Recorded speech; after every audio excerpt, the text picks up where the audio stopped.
নমস্কার, আমি সুজাতা রান্নাঘরে সবাইকে স্বাগতম। আজ আবারও নিয়ে এলাম আরেকটি নতুন রেসিপি।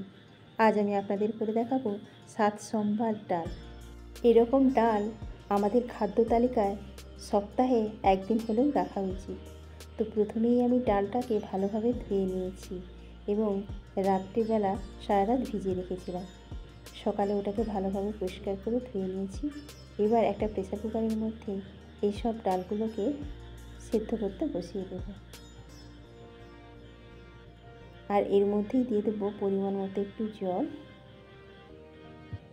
আর এর মধ্যে দেব একটা টমেটো, আর দিয়ে দেব দুটো আলু।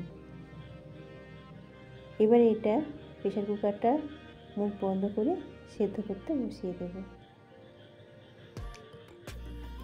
তো ডালটা আমার ততক্ষণে সেদ্ধ হচ্ছে, আর এদিকে আমি একটা কড়ার মধ্যেই দিয়ে দেব পরিমাণ মতো সর্ষের তেল, আর ওর মধ্যেই দেব দুটো শুকনো লঙ্কা আর জিরে, আর ওর মধ্যেই দিয়ে দেব পরিমাণ মতো হিং।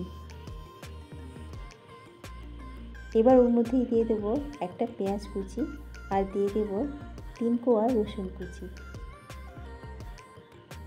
পেঁয়াজটা একটু ভালো করে ভেজে নিতে হবে।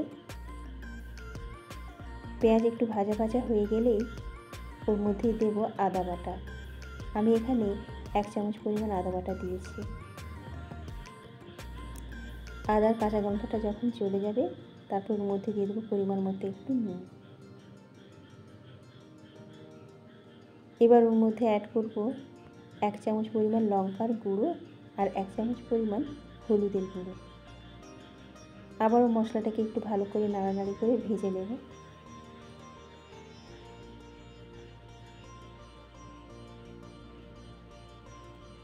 তো মশলাটা ভাজা ভাজা হয়ে গেছে। এবার ওর মধ্যে দিয়ে দেবো সেদ্ধ করে যে রেখেছিলাম টমেটোটা, সেটাকে ওর মধ্যে দিয়ে দেব।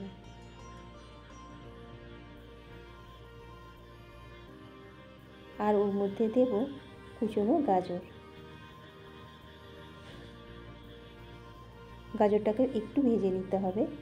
তারপরে ওর মধ্যে আগে থেকে যে সেদ্ধ করেছিলাম ডাল, সেই ডালটাই দিয়ে দেব।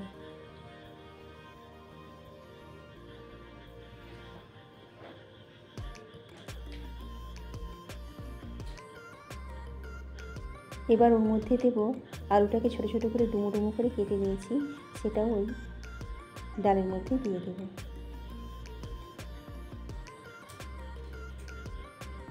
দিয়ে এটা কিছুক্ষণ ঢেকে ফুটতে দিতে হবে। তো ডালটা ততক্ষণে ফুটতে থাকুক। আমি এদিকে একটা কড়ার মধ্যে পরিমাণ মতো সর্ষের তেল দিয়ে দিলাম, আর একটা ডিম নিয়েছি, ওটা ফেটিয়ে ওই তেলের মধ্যে দিয়ে দেব।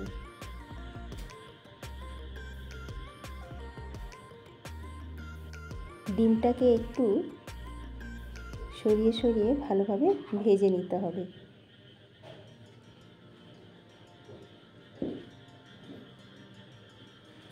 তো ডিমের এক পাশ ভাজা হয়ে গেলে তারপর ডিমটাকে একটু উল্টে দেব।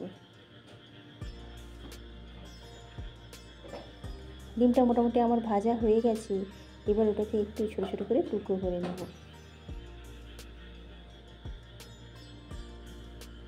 বন্ধুরা, আমার রান্নার রেসিপিগুলো যদি আপনাদের ভালো লেগে থাকে, তাহলে অবশ্যই আমার চ্যানেলটিকে সাবস্ক্রাইব করে আমার পাশে থাকবেন, আর পুরো ভিডিওটা দেখবেন এবং লাইক কমেন্ট শেয়ার করবেন।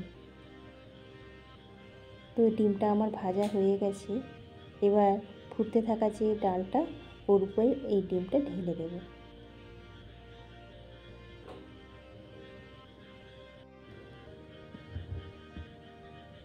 এইরকম ডাল যদি রুটি, লুচি, পরোটার সাথে খাওয়া যায়, সত্যি অপূর্ব লাগে খেতে। এটা সকালে ব্রেকফাস্টেও হতে পারে, সে রাতে ডিনারেও হতে পারে। এবার ওর মধ্যে দিয়ে দেবো ধনেপাতা কুচি আর দুটো লঙ্কা, আর ওর মধ্যে দেব পরিমাণ মতো একটু মিষ্টি, আর দিয়ে দেবো একটু জিরে গুঁড়ো। তো এই ডালটা আমার হয়ে গেছে। স্বাস্থ্যের পক্ষে তো খুবই উপকারী, আর এরকম ডাল একবার হলেও বানিয়ে দেখুন, আশা করছি আপনাদের ভালো লাগবে। দেখা হবে পরে আরেকটি নতুন ভিডিওতে। সবাই ভালো থাকুন, নমস্কার।